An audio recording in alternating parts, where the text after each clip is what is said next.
Hi, and welcome to the Brooklyn Rail's 720th New Social Environment.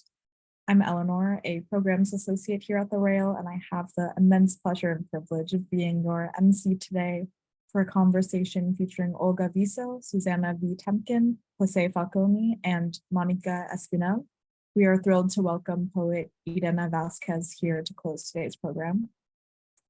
Before we get started, the Brooklyn Rail acknowledges Black Lives Matter, and here in New York, we are on Lenape-Hoking, the unceded land and waters of the Wappinger, Canarsie, Munsee, and Lenni Lenape people of the Delaware Nation and Shinnecock Indian Nation.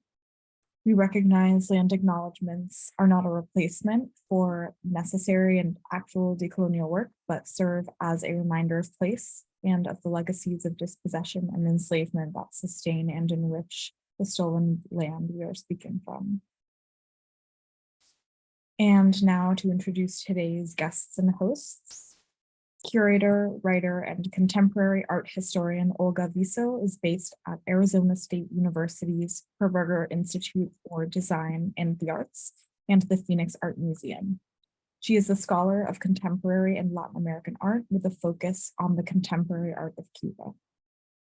Susanna V. Temkin is a curator at El Museo del Barrio, where she recently curated the museum's inaugural triennial exhibition, La Trienal Estamos Bien, in 2020 to 2021. Temkin has published essays and reviews in multiple notable exhibition catalogs and magazines.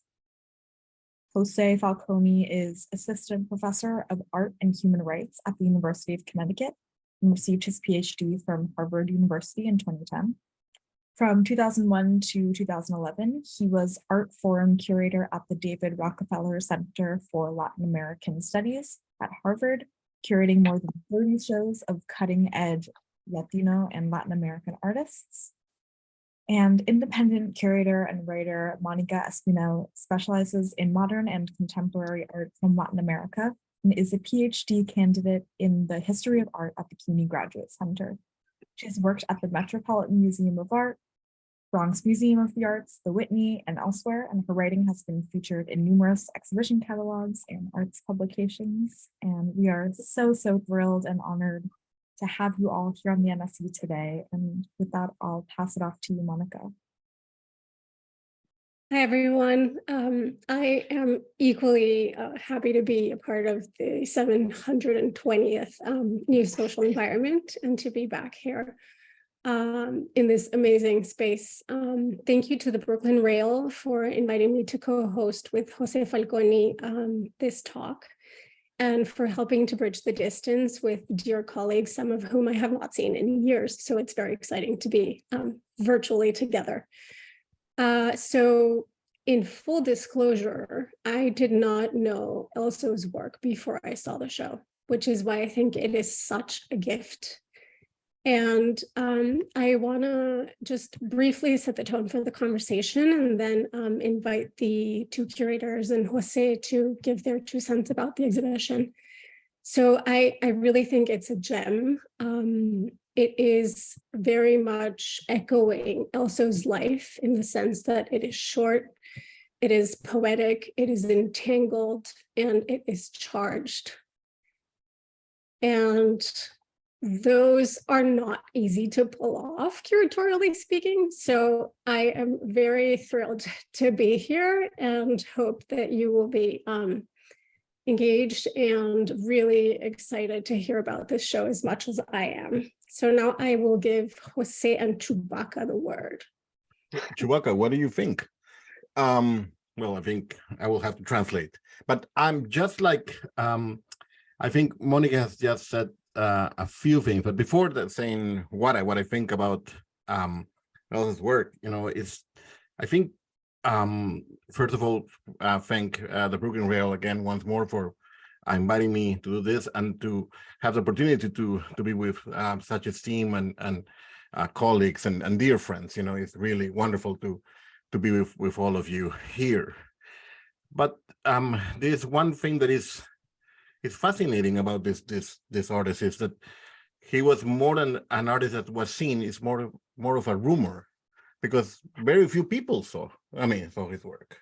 it was much more of a rumor. It's one of those myths, of an artist, that you heard more than be seen, and that is probably one of the most important things I think that that the curator need to wrestle with. I mean, what exactly means to deal here with a myth, and actually put it into a show, into something that needs to be actually seen, to transform something that is being heard into something that now is like the flesh, I mean, into the work of art. So maybe Olga can start telling us a little bit about that. I mean, Olga, I mean, to wrestle with a myth like this, a foundational myth like this, for contemporary Latin American art in all its way. I mean, we will discuss this, in a second, is a titanical work, could you tell us a little bit about how did this came to be, and how was the origins of this project, and what did this entail? I mean, I'm sure it was a long process. And congratulations on the show and the book. Thank you so much. Thank you, Monica. Thank you, Jose, for your comments, the Rail for hosting us, and Susanna, who's been my collaborator at El Museo. And I want to thank El Museo for really taking this on wholeheartedly of what it means to organize a retrospective of Juan Elso's work, which is not an easy feat to do because of the complexity of the way that the work is dispersed across US and Cuban borders, difficult to reunite the work, the fragility of the work. As you acknowledged, to say, an artist who died young, he was only 32 years old. He died of cancer, had left Cuba, but then returned to die. So very limited, fragile body of work. And for me, it's a kind of almost a career-long endeavor. I was first introduced to Elso's work in the late 80s, early 90s. I did not see the retrospective that was at the MIT List Center in 1991. I didn't see the Anti-America show. I had just graduated from graduate school and didn't have travel funds yet to see those shows, but I was living in South Florida at the time and meeting many Cuban artists of Elso's generation who were coming out of Cuba at that moment. And I was working on an Ana Mendieta retrospective, and Elso's name just kept coming up again and again and again as an artist that was central, as Ana Mendieta was to so many Cuban artists, but yet the mythology of seeing the work and having access to the work and how to access it, that was a kind of mystery. And so I became very fascinated with trying to understand Elso's legacy in tandem with Mendieta's. My original concept was to try to bring the two artists together in almost a duet. But I quickly encountered the complexities of borrowing the work and trying to assemble what is essentially, just 10 sculptures and another 20 or so works on paper, to assemble them together to assess them in a comprehensive way. But as a curator in 1998, I was able to acquire Elso's most iconic piece, Por América, and maybe we could start the slideshow to see the piece. This was the piece that probably most everyone knows, and even Cuban artists who think they know Elso's work, they don't know the full scope of the practice. And so this is Elso just a few months prior to his death with his last and final work, which is now in the collection of El Museo del Barrio. This is 1988, a piece called Caballo contra Colibrí. And he is best known as an artist who was affiliated with the Volumen Uno generation, a group of artists who presented their works in an exhibition in Havana in 1981. And this is a fantastic poster that's in the exhibition that the artist produced. Elso is among the 11 artists, the third one from the right on the top row, with artists like José Bedia, Rubén Torres York, Flavio García-Andía, an amazing group of artists who created this poster based on the Led Zeppelin 1969 album, Led Zeppelin II. And this was a group of artists educated fully within the post-revolutionary epoch of Cuba, in the first generation, to really begin to have their works being seen outside of Havana in the early 80s, but also died as many of these artists were leaving. And again, his work has been sort of kind of mystery. It was really when, if you go to the next slide, when this piece really entered the imagination more globally of his most iconic work of this effigy, wooden effigy of Jose Marti, that is the fusion of a Catholic Church santo and an African power figure, this wonderful kind of decolonial object that was in the 1986 Havana Biennale, the second Havana Biennial, which is when many international visitors first saw the work. And so it really created shockwaves in Cuba at the time, but then it was included in the 1990s in the Anti-America show, a very important show that Gerardo Mosquera, Carolina Ponce de Leon, and Rachel Weisz organized, that traveled throughout Latin America and came to New York at the Queen's Museum.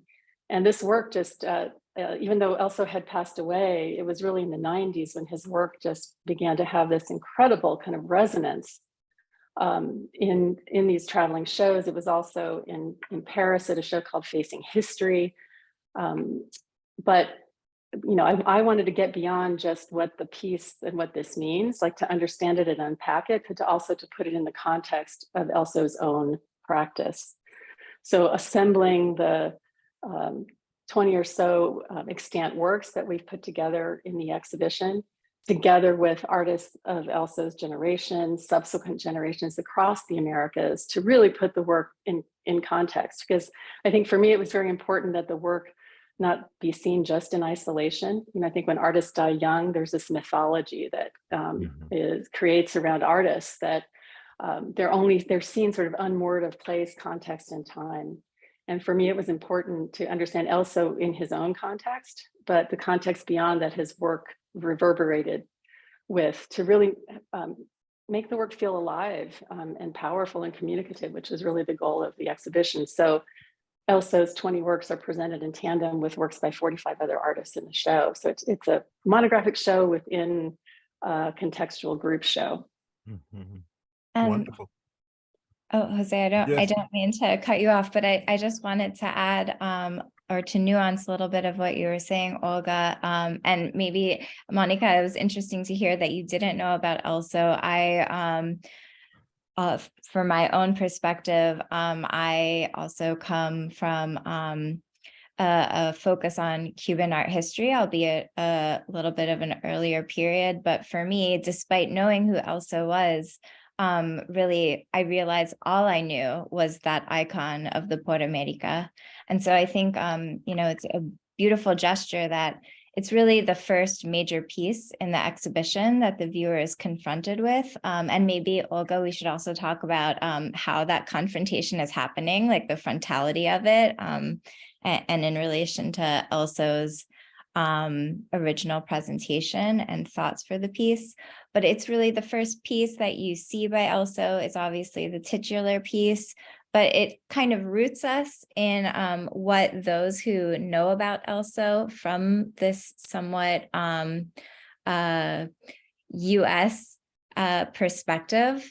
This is the work that we have the fortune of seeing, perhaps. And then it really kind of explodes as you walk through the show and you get to see the other pieces, the other media that's presented, not just these sculptures, but also his paper, his works on paper, as well as more ephemeral pieces that take on different modes of presentation.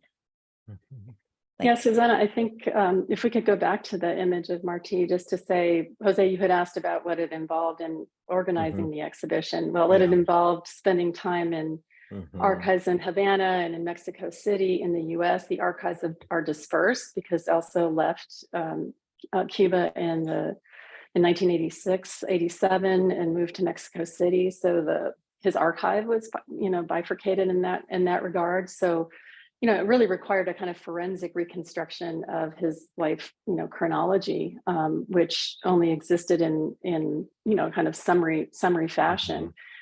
And in understanding this work in particular too, which is always photographed straight on, you know, in a very kind of conventional kind of Western way, and going back and looking at original documentation at the Havana Biennale and elsewhere, the piece is really designed to be seen completely in the round. So that if you're looking at the Marti from one angle, he may look like a revolutionary, figure, warrior, striding. In another case, he may look like a church santo. In another case, he looks like a man. He's also a veiled portrait of the artist. He's many things all at once. And, being able to understand, this sort of recasting of this has been talked about, the scholar Genevieve Pison talks about this as a Caribbean Vitruvian man. It's a recasting of a kind of Western narratives through a Caribbean lens. But that research really allowed us to understand that, this is thinking about the materiality of how Elso works and the fragility of this work. Unfortunately, it now is wall bound, even though it was meant to be seen in the round because of its fragile nature. So, but yet understanding some of the research that we've uncovered in terms of Elso's larger intents, that's what comes out of these deep research projects, which this entailed. Susanna, may I ask you a question? In relation to that, what it entails for the museum, for the institution such as Museo del Barrio, to produce a show such as the one that Olga proposed, and she has curated, for institutions such as Museo to have a show like in which what you have is such a seminal artist such as Elso, and with all the ripple effects, because it is not an art, not just a show of an artist, but also with all the incredible ripple effects of an artist of such a dimension. If you can tell us a little bit about that part, it'll be also wonderful to hear that. Yeah, I think, again, going back to this idea about how emblematic yet enigmatic Elso's legacy is, unfortunately, for better or for worse, I think that has been the case for a lot of artists that we have showcased at El Museo, including our founder and the recent exhibition of Rafael Montañez Ortiz. These are artists that have really been at the center of numerous artistic legacies and moments, but haven't really been recognized by mainstream art institutions. So, I think that this Elso project, in a way, kind of follows in that spirit of showcasing artists that are really central, and that a place like El Museo can really point to those histories. But also in the case of Elso, I think so much of the ethos of his art, his focus on indigenous histories, on a very expansive approach to the Americas, and certainly his own interest and practice of Afro-diasporic spiritualities via his own practice with Santeria. All of that really speaks to the ethos of El Museo, and our original founding community of Puerto Rican artists who are also looking to these aspects of their own cultural identity that were really being subsumed, and not even subsumed, being completely ignored by mainstream art museums. So I think, this speaks to El Museo's interest in sort of presenting not even alternative histories, but histories that in some ways are in direct counterpoint to these more traditional Western, history with an H, linear narratives. So for us, I think Elso, as a Caribbean artist and as an American artist with a capital A, his work really squares within, our own ongoing interests. Yeah, I guess following up with that, one of the things that kind of connected Elso to my personal history as a curator and art historian was the fact that Olga put together the definitive life chronology for him. And that was something that I did for Carmen Herrera. And one of the things that was really striking is how, going through the archives, you really have to sort what's true, what's not, and have to come up with so much evidence.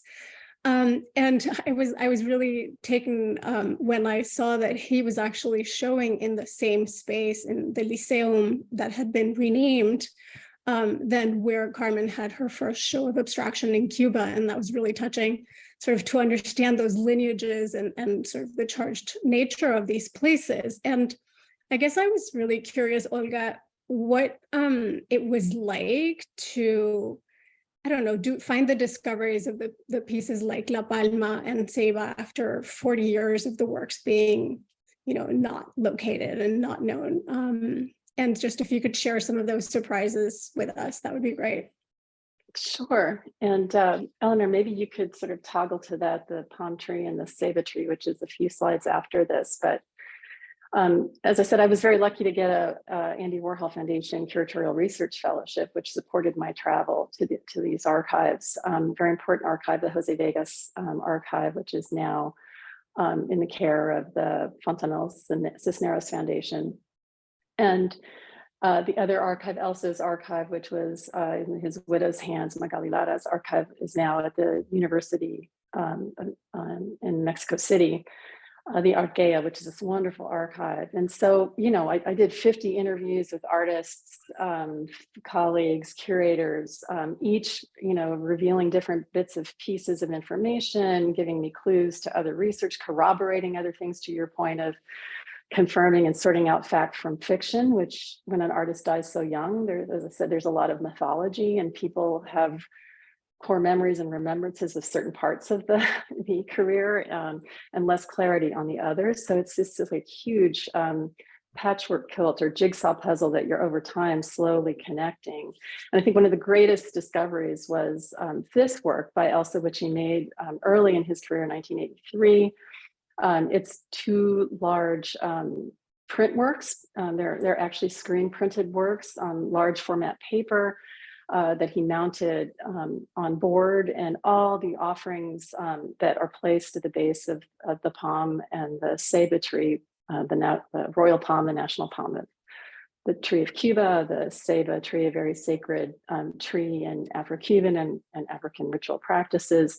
All the offerings are also made out of paper, and he made this for a salon, a printmaking salon for experimentational printmaking in 1983.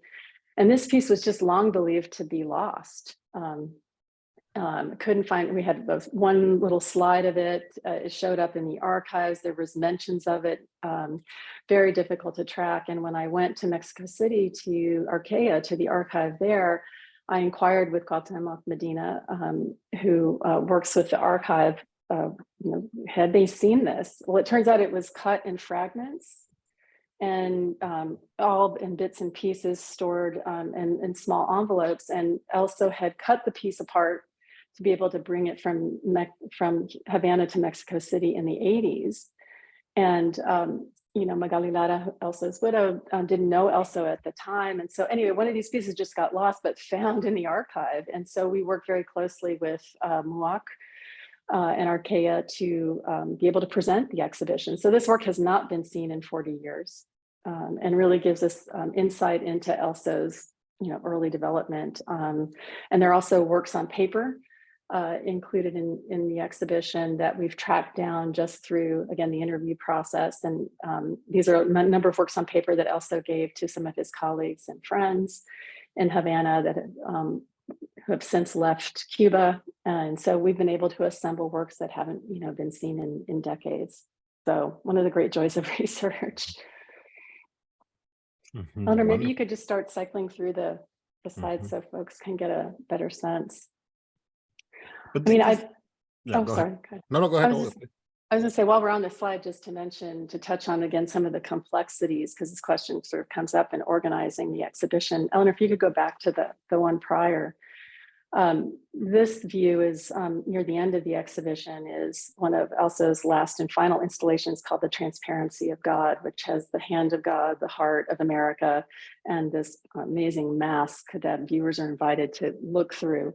And if you notice, the hand is actually a photo mural, it's not the actual sculpture. So we were able to assemble really virtually all the extant works of Elso, with the exception of a few sculptures that are in the Museo Nacional de La Habana, the Museum of Fine Arts in Havana, the national collection, which have owned the hand, and two other key works that weren't able to travel. And this is one of the reasons why there hasn't been a survey of Elso's work, why it's so hard to assemble. Because of the complexities of US-Cuba relations, it's difficult for national collections in Havana to travel outside because of fear of seizure in all the pending court cases between US corporations and individuals in the US. And immunity from seizure, which could be granted by the State Department, hasn't been granted for a variety of complex reasons since the 60s. And so it just makes cultural exchange very difficult between Cuba and the US. And vice versa. So because seeing the hand through the mask is such an important part of the experience of understanding Elsa's vision for the installation. The museum did give us permission to reproduce the work as a photo mural so that visitors could understand Elsa's ambition and vision for that project. But it highlights, again, the complexities and why it's taken so long to be able to assess his work more broadly. This puts also, I think, a question about, again, it opens the problematics of the materiality in itself. You know, I mean, that's something that we should, I think, open and discuss, you know, because not only in terms of, I mean, you just touch about the fact in which the way they had to carry the work out of Havana, you know, I mean, to some degree, I mean, and the way, I mean, these things are taken for granted at this point, you know, I mean, in ways, the way that people can build things or transport things, you know, but those things were very real, and they're very real. They were very real under repressive regimes. Think about like art mail, you know, or I mean, mail that, you know, art that was produced, I mean, things that were produced under very, very repressive regimes in the 80s and 60s, 70s, in Latin America, you know,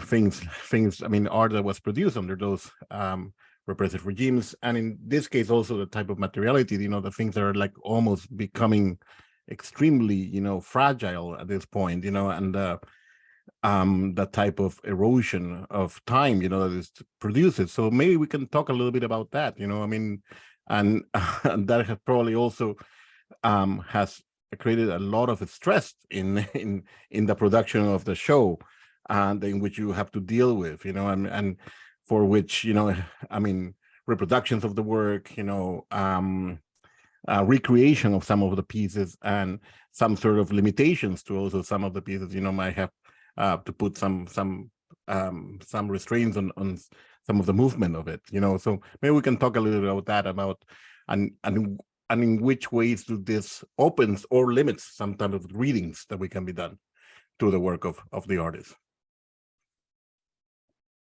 Susanna, do you want to take that one, or? Yeah, I was going to say, I mean, I would love for us to be able to see more images on the slideshow, but perhaps, again, the previous image that you had on there, Eleanor, is another good example. The Heart of America, the Corazón de América that we see on the left, which we're borrowing from Muak, you know, one of the interesting, we've had the good fortune of learning a lot from the pieces themselves, from being able to handle them and mount them in collaboration with these different institutions, and also in conversation with the artist's family and friends, who have really provided, in many cases, really key insight into not only what Elso, like how he presented them at the time, but how they have been presented posthumously. There has been some variations, the heart being an example. The heart has hung in the past. Here you see it kind of gently nestles against the ground. We can also go to the piece of the Fuerza del Guerrero, which has been mounted. It's the piece, Eleanor, with the warrior with the stick, the flag-like sticks projecting from his body. But that piece has been mounted with the cloth bands underneath it. It's number 31, yeah, with the cloth bands underneath it in various different shapes and forms. I'll say that I think our perspective and how we chose to mount it was we really tried to listen to the materials themselves, but also always in reference to archival photographs. So earlier in this exhibition, you'll see an image of Elso actually in the process of assembling this work. And we're following what we see in that original photograph. But I think, you know, it goes back to the fact that this artist died quite young, and not only left these objects, but also his notebooks, which, you know, oftentimes offer alternative insights into what he was thinking about these pieces that I think as curators and in many cases, the custodians of these works have grappled with over the years since his passing. It may be worth noting too that I think one of the things that impressed us during the installation and the image of the heart that we showed earlier, that it took 3 days simply to install that with couriers. It comes in parts, and just the delicacy of, he worked with twigs and mud and earth and bark paper and ash, and there's all the materials have symbolic associations and references that are very important, but he also carefully studied artisanal practices. And so I think one of the things, we've commented on, considering these objects are 40 years old, it's amazing how well preserved they are. I mean, his attention to materials and his study of how to produce and make these works, and how the twigs, bend and conform to one another. I mean, just such a thoughtful process, and they're in remarkable shape considering how fragile the works are. Amazing. We have to go back to memory. Amazing. Yeah. Amazing. And the show, the show will travel just to 2 other museums. I mean, it really is not able to travel, beyond that. Yeah. That is the reality. It comes next to Phoenix, to the Phoenix Art Museum, and then to the Museum of Contemporary Art in North Miami, where it'll have, I think, a great re-encounter with the Cuban audiences there. One of the things that I wanted to dig into a little more was how much of sort of a learned artist Elso was, and his deep dive into Mayan history and Afro-Cuban spirituality, and how this informed his work. And Susanna, you just mentioned the notebooks, and so I was really curious as to whether this came through in his own writing and how. Yeah, I mean, definitely. We know, and Olga, I'll let you expand on this, but we know that he was really studying quite in depth and getting his hands on books, going to shows at museums. The important Mexican art show that came to the Museo Nacional de La Habana, that we know that he and his colleague, José Bedia, who's also featured in this exhibition, attended a number of times.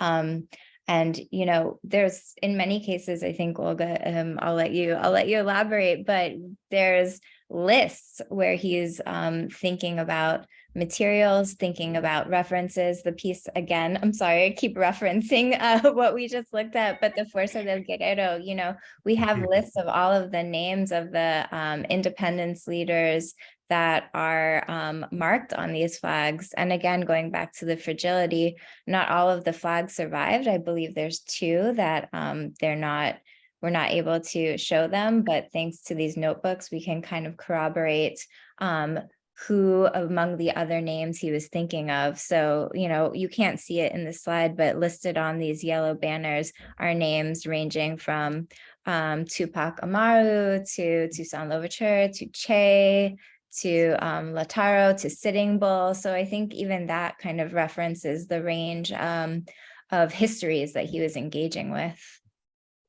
And his notebooks also reveal transcriptions of the volumes and books that he was reading and studying, whether it was, Paul Westheim or Leon Portilla or Alfredo Lopez Asting, anthropologists at the time who had published recently. I mean, this was also, think about the 70s as a time of also tremendous publication and research, anthropological research, which led to this exhibition in part in 1978 in Havana that he and José Bedia, as Bedia told me, they almost went weekly during the run of that show to really understand, the history, but also the processes of making. And Elsa was in particularly drawn, to Maya culture and to understanding the Maya calendar. And there are other works, earlier works that kind of are all based on his study of Mayan and Indigenous American cultures. And it was really in 83 and 84 where he and José Bedia and Ricardo Rodriguez Frey then both also began to really engage in Afro-Cuban belief systems, and Elso was initiated in 1983-84 into Santeria. And again, the research and collaboration and just the collegial dialogue among them. Bedia, practitioner Palomonte, Elso, La Regla de Ocha. And that began those symbologies and belief systems, and the iconography of those systems began to enter his work at that time. And early works, you'll see a photo of El Monte. And maybe, Eleanor, maybe it'd be a good moment to just start cycling through the slides so people can see the installation, and we can stop on different slides if it makes sense. But there are works such as El Monte that Elso was contending with his own bodily experience of his initiation. That is a work that then an artist, Tiana Nekia McLauden, who we commissioned to do work for the exhibition, was responding to. It made her reflect on her own experience of initiation into La Regla Lukumi.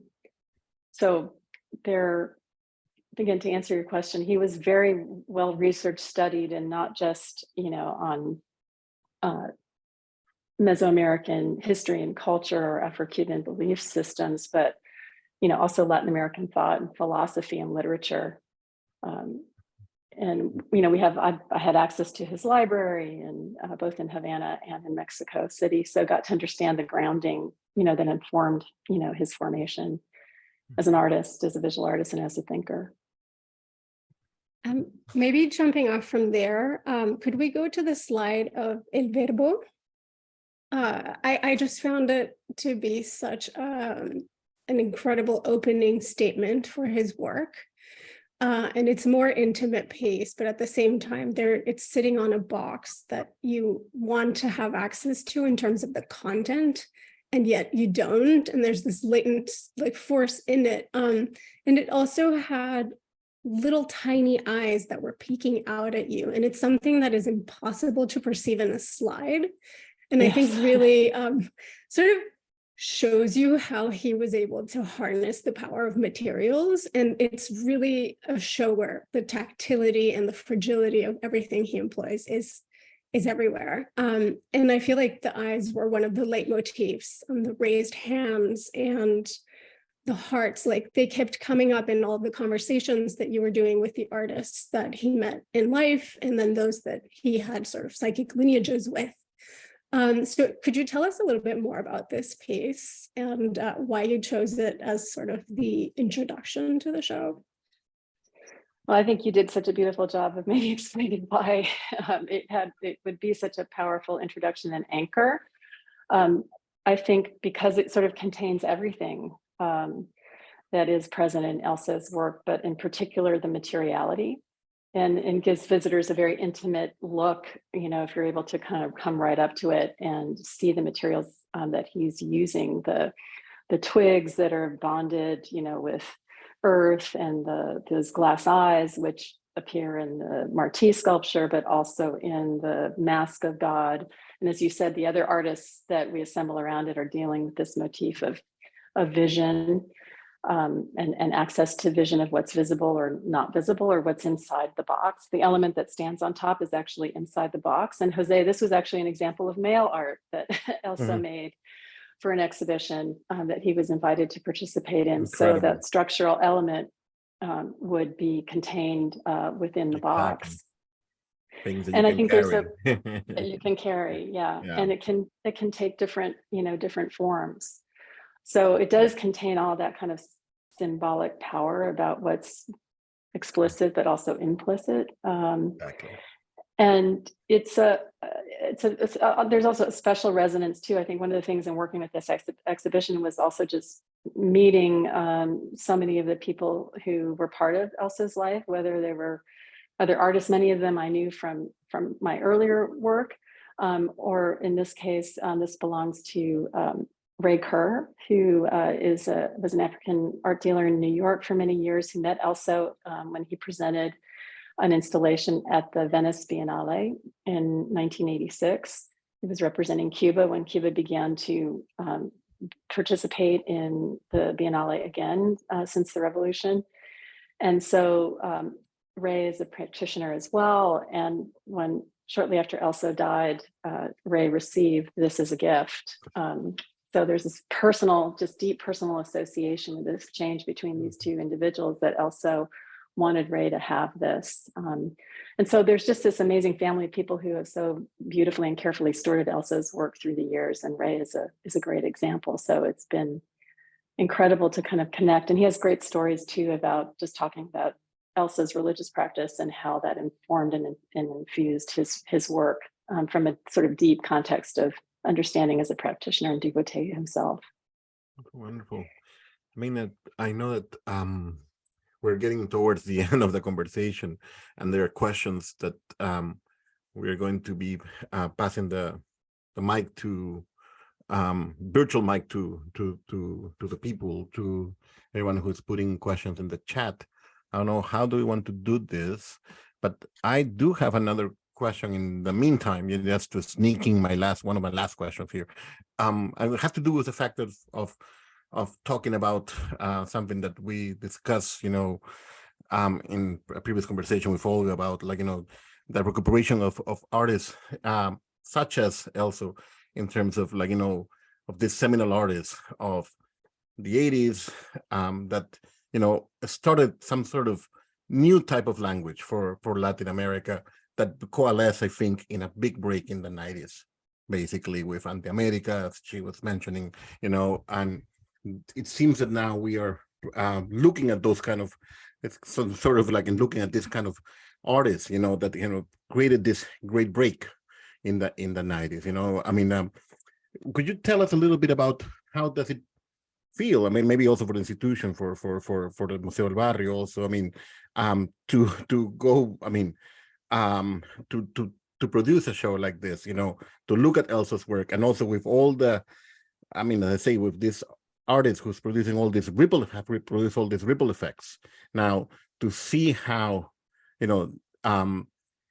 it has produced such an enormous change and has had such an incredible influence over, I mean, all this number of decades, since the work and the work that, as I say, has more than has been seen, has been heard about. So that seems to be something that I would love, I mean, to hear you. I mean, because I mean, this has been something that now has been, I mean, it's starting to be understood. The 90s is now beginning to start being historicized, with some distance, and these breaks have, I mean, this big break that was the mid 90s is now starting to get into perspective now. I don't know, Olga, if you would like to start there.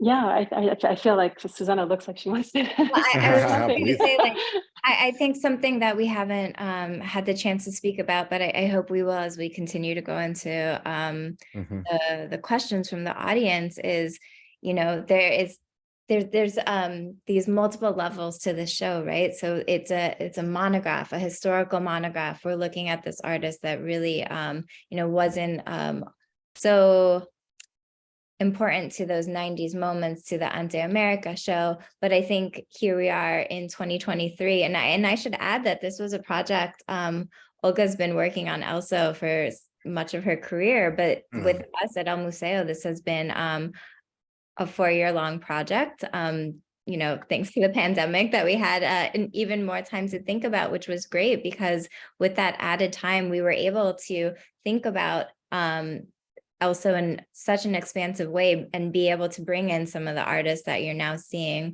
on these shows, framing Elso in the context of what does his work mean in 2023, and not necessarily having to confine ourselves to, say, Cuba or even the Caribbean or even, South America, but to really also be able to add these additional voices from the United States, from Mexico, where he lived as well, but to be able to bring in artists who didn't necessarily have a direct connection, but who are also responding in a way that makes us realize how prescient Elso's processes and thoughts and like the core of his practice was, and how we see those echoes today in other artists like a Michael Richards.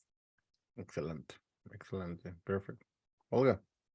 Yes, I would say the same. I think it was really the contextual conversation that became so important in being able to trace those threads, because I think the dialogue with the other artists elucidates these larger themes that are present in Elso's work that are still, relevant today about, his conception that the Americas was this unfinished project, that he drew from Jose Marti's writing, but then expounds upon in his own, way, that these Western histories and maps and inherited myths can be rewritten and remapped. And that's expressed, in multiple generations of artists in different ways. Some who knew Elso, some who didn't.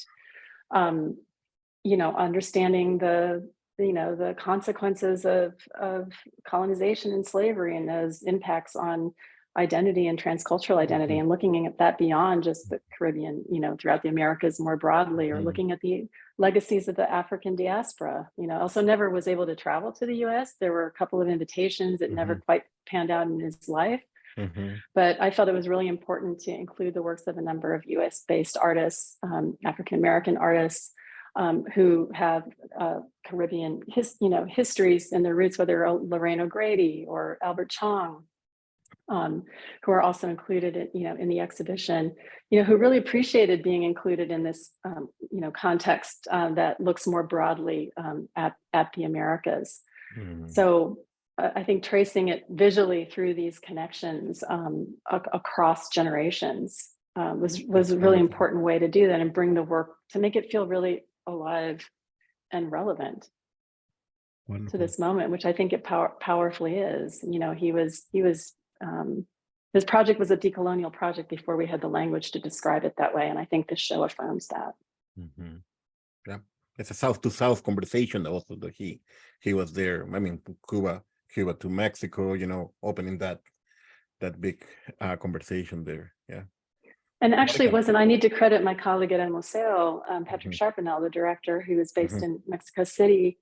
And when I first I met Patrick, and we both saw Elso's work together in an exhibition called Así está la cosa in 1997, that was talking about contemporary Mexican art at the moment. And Elso was there because he had been in Mexico City the last few years of his life, and his first survey in 1990 happened there, and it influenced a whole generation of artists.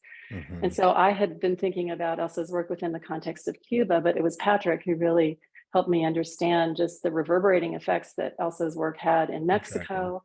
And then as the show traveled, throughout Latin America during Ante America, I mean, I talked, Doris Salcedo said to me, she saw it when the show was in Colombia. Javier Tellez, who wrote a beautiful piece for the catalog, saw the work in Venezuela. So I started to understand, like, wow, the reverberations of his practice go way beyond just the Caribbean. And so that inspired the approach that we took to the show, to really try to, make that very clear. Monica. Yeah, I think that was one of the most touching aspects of the exhibition, was seeing how he had friendships with artists across the spectrum and different ages. And the piece that Jimmy Durham did in honor of him was such a gorgeous, sort of succinct way of putting a life like his into something visual and tangible. Also reading about his friendship with Felipe Ehrenberg, who also was very nomadic and, had connections in London and Brazil and Mexico, and really seeing how in such a short span of time, which is 32 years, there were all of these connecting dots in his life, and the fact that you were able to bring them together. And I think we saw the slide of the McClodden video, which I want to say really kind of brought a voice, and I mean that literally, to the more spiritual aspects of the work. So somebody who's not very well versed in Santeria like myself, it really was such an expanding work. And I also wanted to ask you about the fact that 2 of his orishas were transferred to Juanito González after he passed away, and like what it was like to encounter them. And I guess to share a little bit about that would be great to hear. Sure. Maybe first quickly on Tiana. Tiana was one of 2 new commissions that we also felt it was important, to, other than assembling artists across the expanse from the 80s to the present, to have more reflective projects and responses to Elso's work. And so Tiana, who's US based in Philadelphia, had also sort of heard of Elso's work. She had done some research and done a project around Ana Mendieta's work. There's a photo related to that project also in the exhibition, which is a portrait, self-portrait. But again, she had heard about him in the same way, the myth of it, knew the myth and the importance of it, but hadn't really spent time with the work. And so she invited her to think about that. And she really responded to the physicality and the materiality of Elso's work and how he thought through the body in his practice. And so it made her think about her own initiation over 10 years ago. And what it physically meant to go through that and the endurance of the body and the process and how you condition the body. And so she made this piece that is a video as well as a sculptural piece, a chainmail suit that she made that conforms to her body.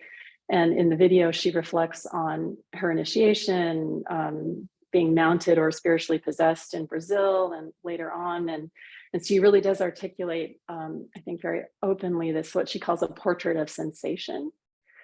And so I think she really, and I think she felt, she's not Cuban, but she was initiated in Cuba, so she feels a strong spiritual legacy in relationship to this context. And so I think she really appreciated being able to present her work in this context, which helps people understand more broadly what, her practice and what informs her practice and how it's grounded in her spiritual beliefs. And, I talked to her extensively about including Elso's Legua and some of his ritual objects in the exhibition.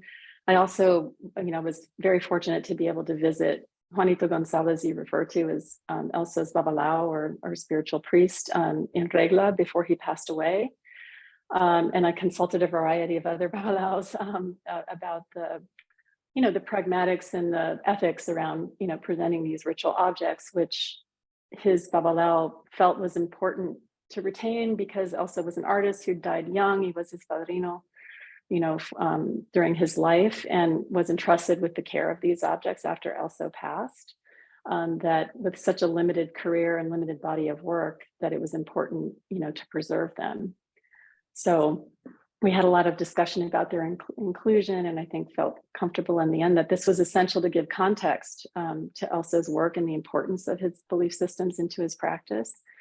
And the selection of works by other artists surrounding those objects, whether it's José Bedia and other artists, helps to, I think, give context again to the work and their inclusion, that it's was a central part of his practice. Mm-hmm. Excellent. I'd just like to add to that Tiana Neke-McLadden and her Babalao will be joining us at El Museo in just a few weeks, who they're going to be joining us to talk precisely about this, the complexity of this intertwining of artistic practice and spiritual practice. So if that's of interest, I think it's going to be a really great conversation. You can find out more on El Museo's website. But, we really, Olga, I have to credit you. It was amazing to watch you, really take on the challenges of how to do that in as ethical and respectful a way as possible. And I think Tiana, as someone who is really kind of on the front lines of that, has really helped guide us. And I'm personally very excited about hearing from her and the process of this piece, which again fuses her own practice in how she made it and brought it to El Museo and installed it herself. Mm-hmm. Wonderful. I guess we can ask questions. I mean, we can open the floor for. Yeah, that sounds great. Thank you so much. This has been such a rich and super generous conversation. Super grateful to have been here for it.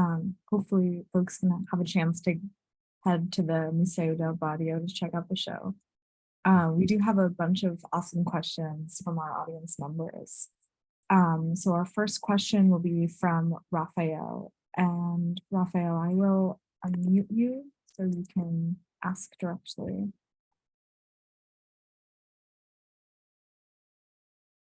Hello. Hi. Hi, how are you? Well, first, everything, congratulations, Olga and Susanna. I was in the opening. I know they work for Elso. I have lived on the work of Elso for many years. I still have on one with me. But my question is specific, thank you for the exhibition. It has been a great event so far.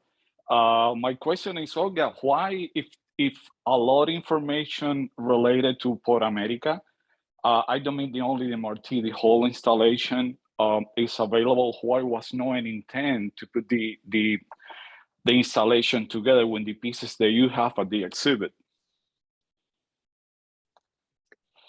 So Port America is like the big, like the face of God, the heart, and the hand at the National Museum. And one side was Jose Martin, and the other side was Simon Bolivar that was never made. My question is, why, if you have many of those pieces at the exhibition, was no intent to put the whole installation together, as Elso left that? It's writing by hand, it's all the information to do that.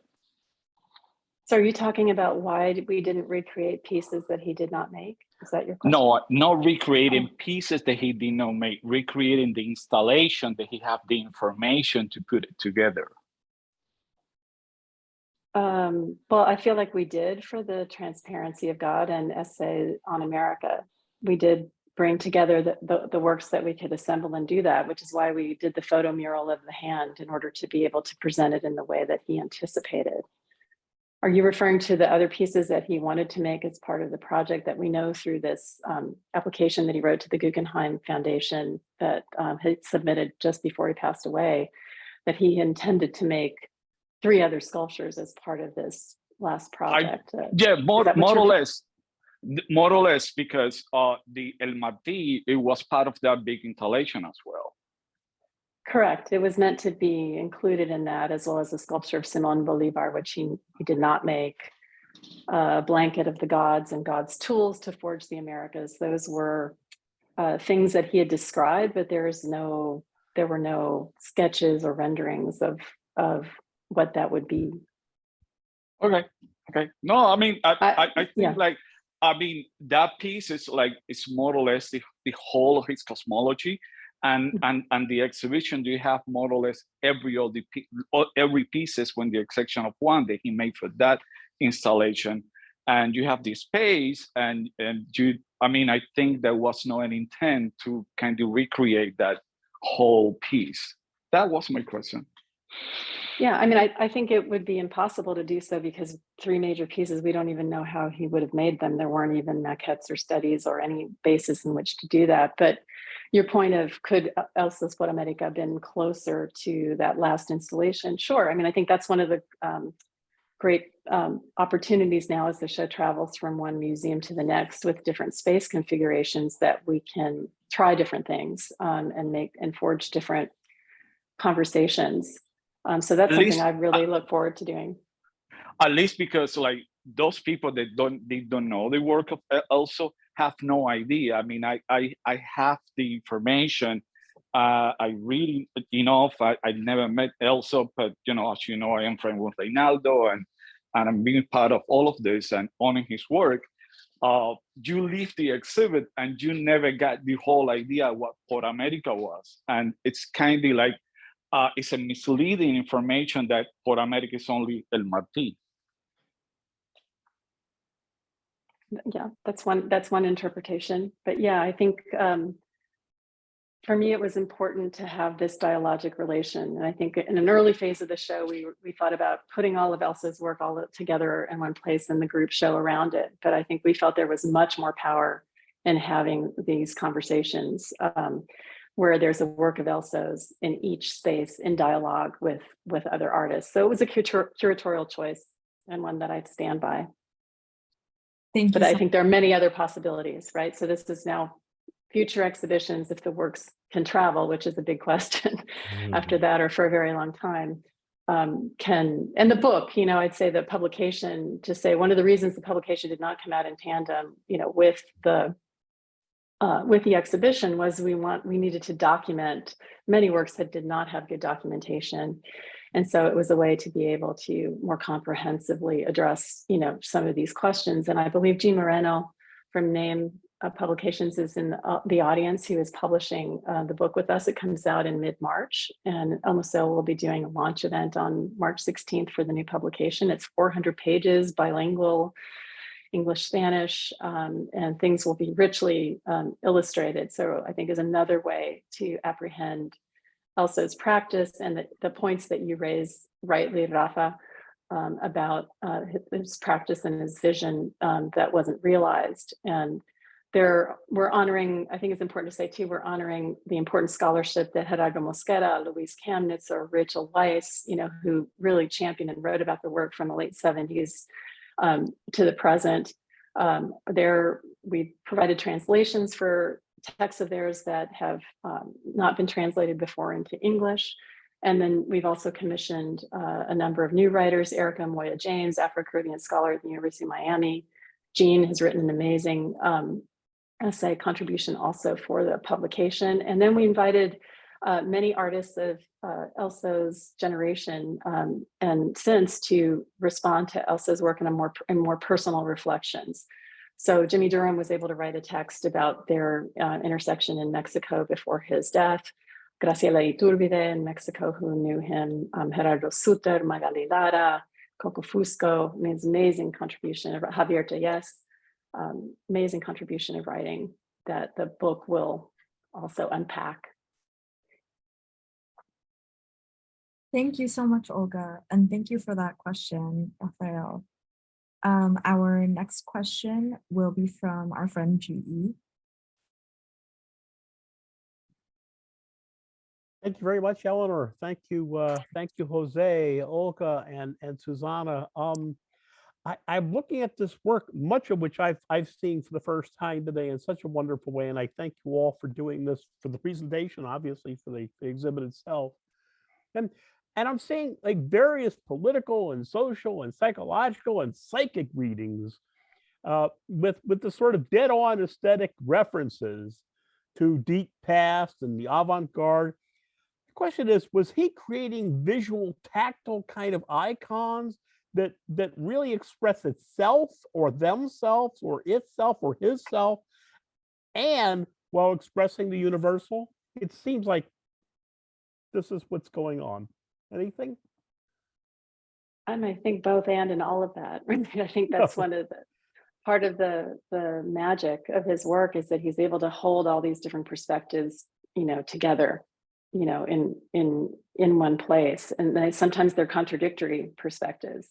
And he was very interested too in the relationship of man to the cosmos. And, there's always this tension between, life and death and spiritual and earthly, the heavens and the earth. So that those tensions and those dualities are constantly in suspension in the work. And I think that's why the Marti sculpture is so important. I mean, he's holding the kind of Western and non-Western realities like in balance, right?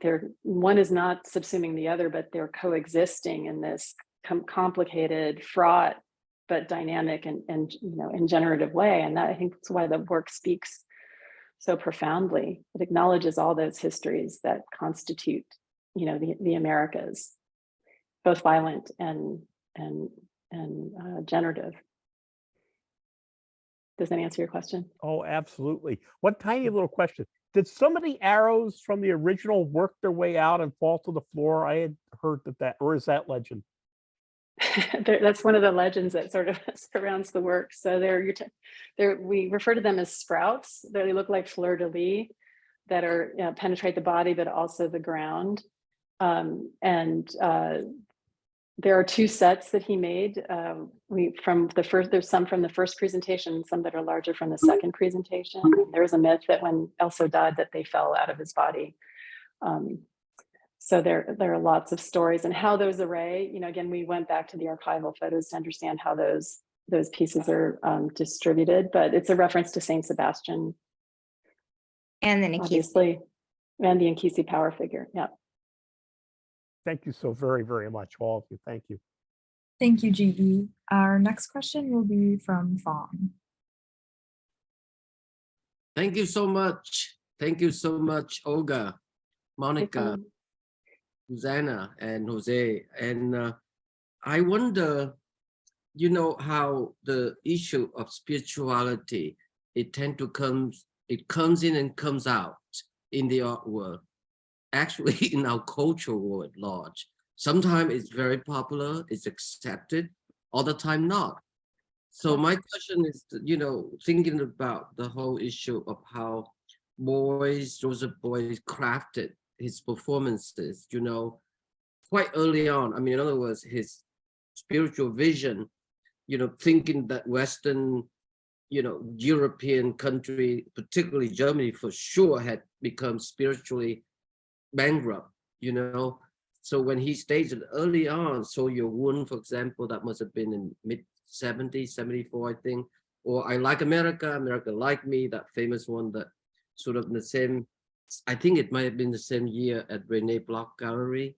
And I'm thinking also, of course, we all know Mendieta, you know, so undertook similar idea of how to infuse Afro-Cuban religion, Orissa religion, Santeria, and a certain kind of pantheism within that too construct.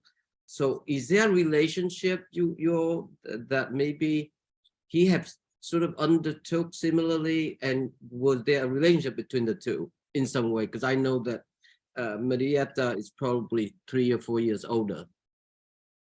Yeah, Mendieta and Elso did know one another. Ana traveled to Havana starting in 1980 and 81 when Cuban nationals could begin to return to Havana under the Carter administration. And she took a number of artists, including Nell Edwards, and who connected with that generation, and they became friends.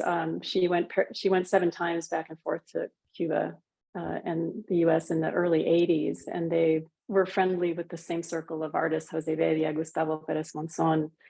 So yes, there was definitely a kind of personal connection. And, you know, Bedia and others have shared with me how important her visits were and the way that she worked with materials at hand and on the ground and in context. And that, you know, they as young artists, you know, were struggling with scarcity of materials to make work, and that they didn't have fine art materials. And, you know, she was the one who urged them to just make do with what they have. And so I think there was a really important exchange. And I think for Cuban artists, for contemporary Cuban art, Elso and Mendieta are foundational, both equally, you know, as important. Mendieta reflecting on Cuba from outside looking in, Elso reflecting from the inside looking out. I mean, I talk about them as being in many ways 2 sides of the same coin in terms of, you know, their practice and how they dealt with material and spirituality, and you know, their kind of connectedness to place and history, and both processing inherited myths, but then recasting them, you know, through you know, a kind of critical lens.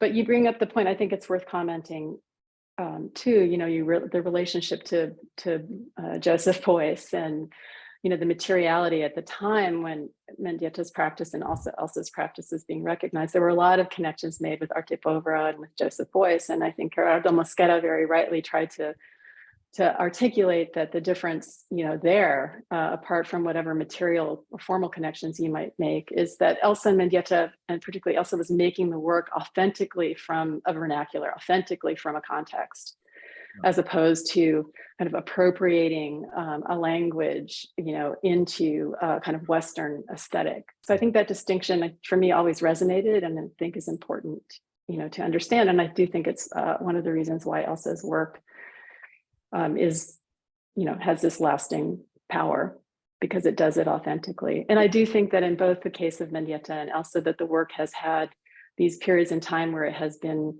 received or not respected, again, because of the work being seen, you know, Mendieta's work was often criticized early on as being romantic and sentimental because it was dealing with personal biography in a kind of very conceptual moment.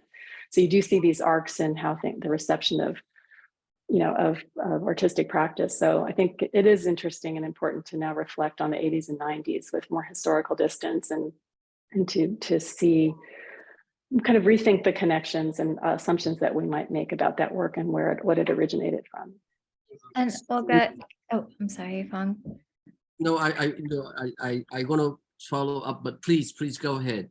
Oh, I just wanted to just add a little bit more about the original context too, just to emphasize just how radical it was for Elso and his peers like Ricardo Bray and Jose Belia to really begin that exploration into, you know, these spiritualities, into Santeria, that was really only just becoming permissible. And it was, you know, this opening of Cuban society, a search for, you know, so-called Cubanidad and this authenticity of what it meant to be Cuban, but it was also from the artistic perspective, you know, a real confrontation of this sort of Soviet ideological prescriptions that generation is really the first to kind of explode.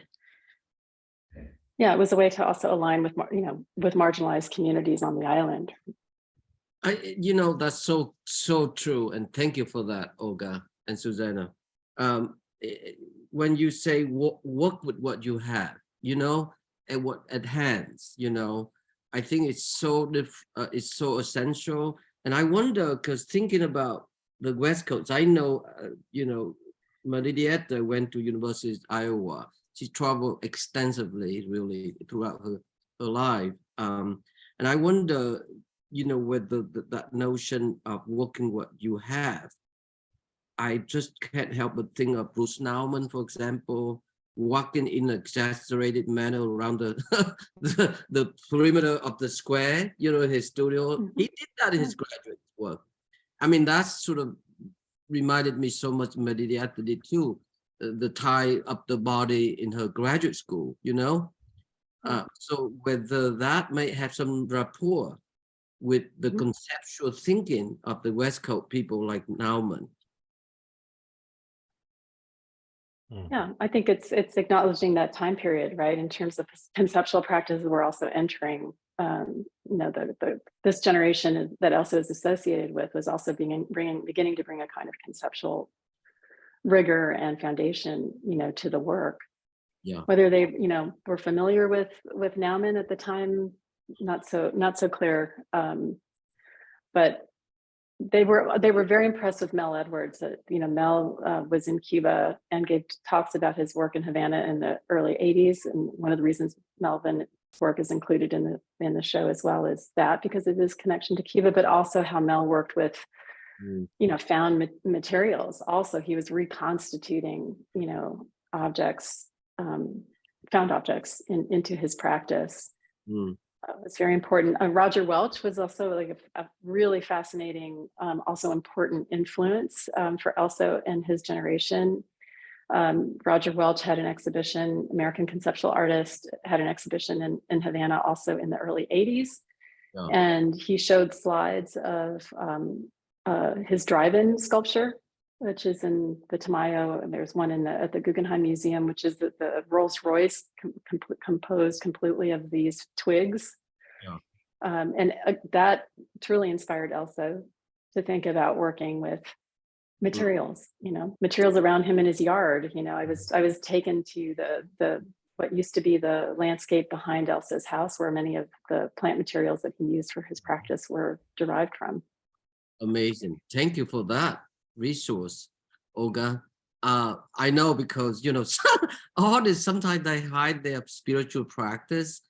You know, I know that many times I pay visit to Jack Whitten, his studio are filled with spiritual objects, the whole altar, the constellation of people who admire ancestry, lineage, and then everything else in between, you know. So I'm just happy that we all had that little bit of pantheism in us, you know. Thank you so much. And yeah, back to you, Eleanor. Thank you. Thank you so much, Fawn. That was awesome. Our next question will be from Clea. Should be able to unmute.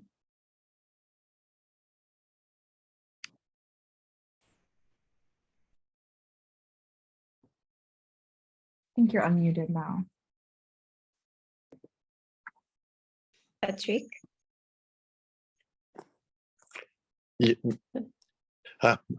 Me, so I wanted to ask you to talk a little bit about the publication, because I think this will be the other important element of the exhibition.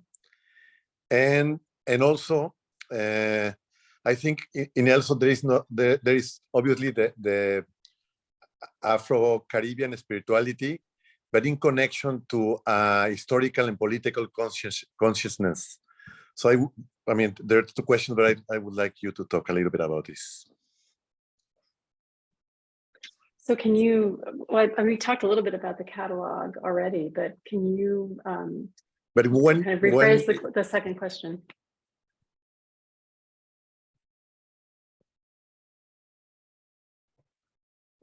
Patrick, I didn't follow the second question. If you could ask it again. Sorry, I was muted. No, the second question, I was saying that you have talked a lot about Elso Afro-Caribbean spirituality, but I think this is always in connection to historical and political consciousness. And I think that's something quite not only interesting, but original. And I would like to hear your opinion on this. So again, I'm not exactly following exactly what you're asking. To talk about his consciousness in terms of his larger practice, or do you mean in terms of his reference to Afro-Cuban belief system? No, but more in the way that, and also Bedia is another example, in the way that they're not only making this connection with the Santeria and Palo Monte roots, but also really being engaged with their political time, political time, and how it's a political consciousness, but that where they're really dealing with history, and that's what I find so interesting. Yeah, no, I think actually it's a good. Thank you for that clarification. I think it's important to acknowledge, I think I mentioned the contribution that Jean Moreno, and Jean, I may compel you to maybe volunteer some thinking too, but I think it's important to, what you're touching on, I think, is that Elso's work, as he is an artist developed in his work in the late 70s, early 80s, at a time, and he was 3 years old when the revolution happened in 1959, and he was educated as his generation of peers were educated fully within, the Cuban socialist or communist system and regime. And so, his work, comes out of that formation. And also 30 years later, as they're maturing as artists, it's, leading up, there's glasnost and perestroika happening in the Soviet Union, and the Soviet Union is about to collapse. And Jean wrote this amazing essay about the context of the 80s and the rectification process of the revolution, and what it meant to be an artist and that generation of rethinking, all the kind of inherited values and tenets of the revolution, and how that was being rethought, and rethinking what it meant to be Cuban at that time from a political context. And so I think that's a fascinating, piece of understanding the emergence of Elso's, work within, this context, this period of questioning and contestation. I mean, that's why Martí was so radical. Apart from what we might see that in the Americas, it was so radical in Cuba to present, this national icon in not the, the idealized way, the presenting for Cuban artists to actually depict those national icons was prohibited, right? And also takes on, such a revered and sacrosanct figure as Martí, and presents him in this, non-idealized humanist way. The work, was considered blasphemous, sacrilegious, Others came out in his defense to saying that he was re-sacralizing Martí, in a kind of time for the moment.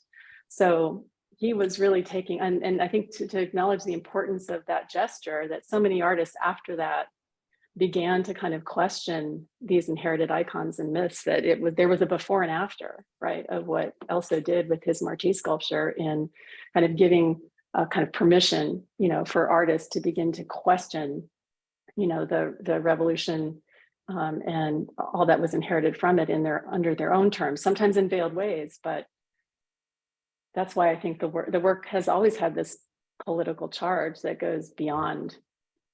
It's specific to Cuba, it goes way beyond Cuba. I don't know if that answers your question, Patrick, but feel free to add to it if I'm.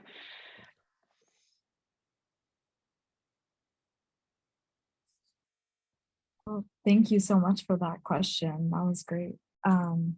And for time's sake, we are going to move on to some poetry to close today's event.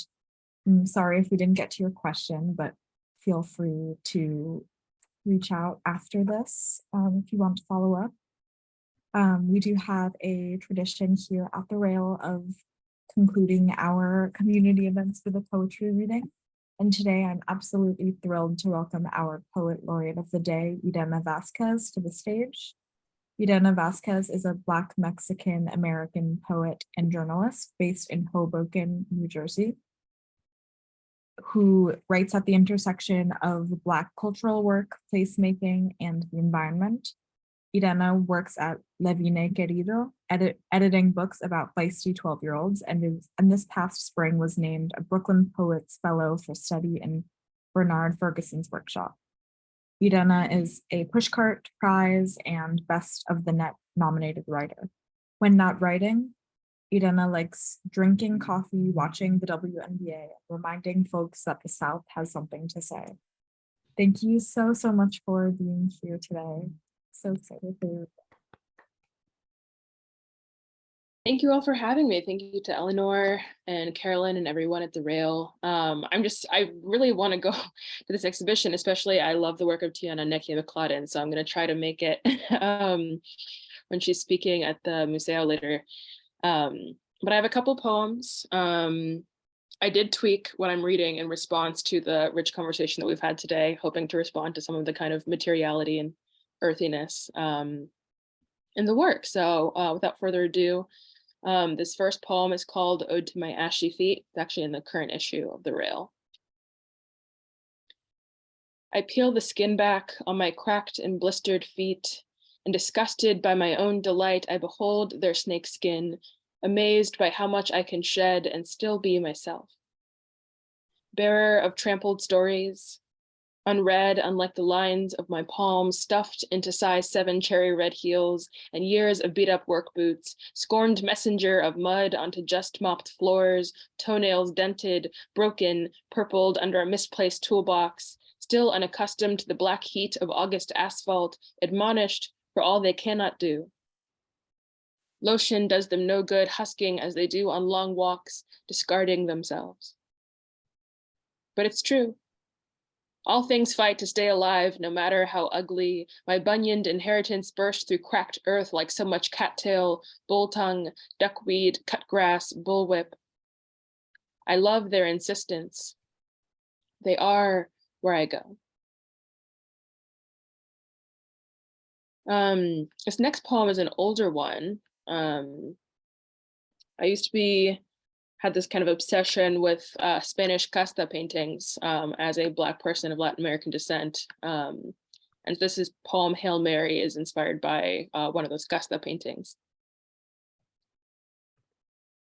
Hail Mary.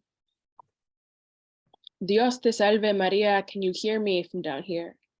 Yo me llamo Llorona, fantasma, la prieta, negrita. I've given you all I have, my pidgin English, my broken Spanish, my filthy words. I've walked on my knees, repenting, drank the whole desert. This is how I am lost, intentionally and brutally. I speak of tangled hair, of beaches, of a heartbreak so particular that I had to confess. I beg for transubstantiation, for peace. Dios nos salve, yo me llamo Maria también, and I'm tired of giving. Wherefore art thou, Black Madonna? My phone once auto-corrected mulatto to milagro, and I haven't felt holy since. I don't know what it means to be free in the middle of the ocean, but I'm desperate to see the Atlantic again. Anoint me at the sight of my first defeat. All I ask for is the ability to inhabit my body, but I can't get a text back.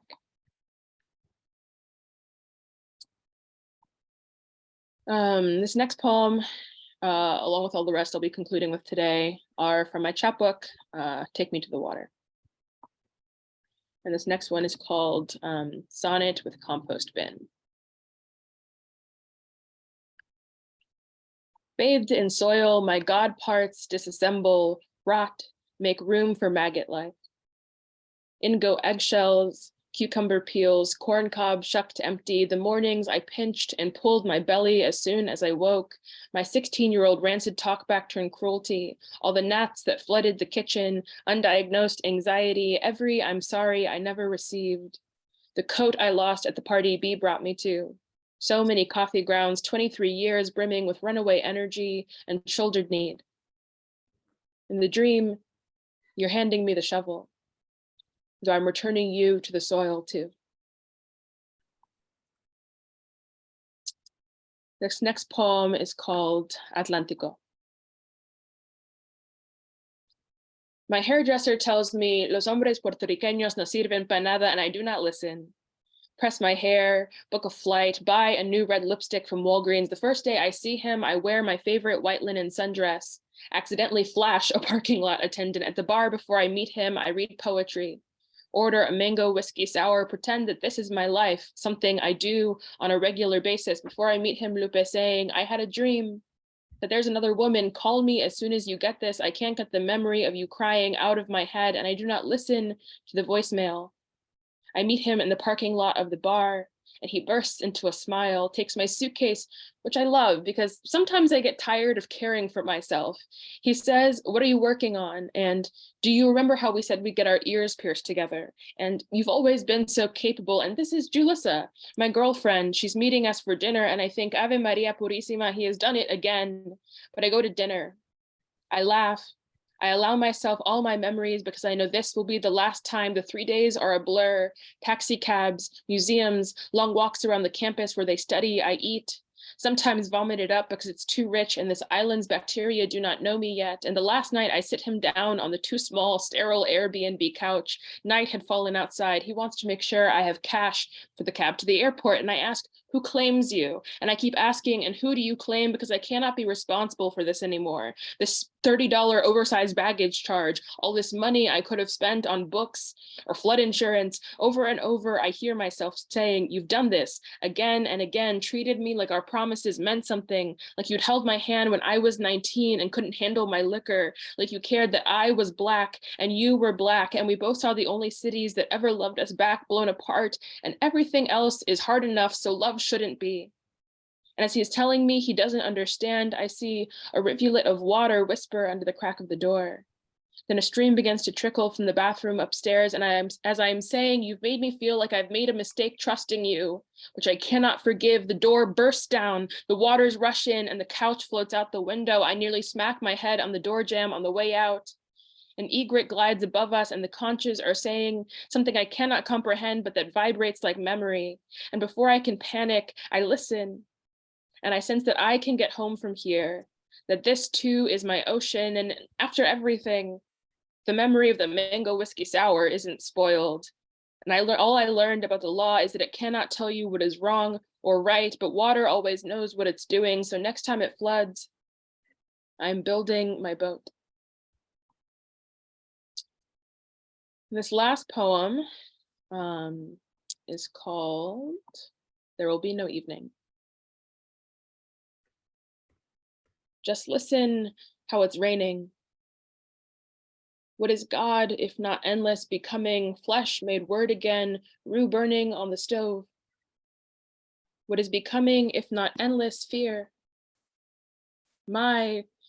Just listen how it's raining. This is all we have. Thank you. Thank you so much. That was so beautiful. So grateful that you were able to close our event today.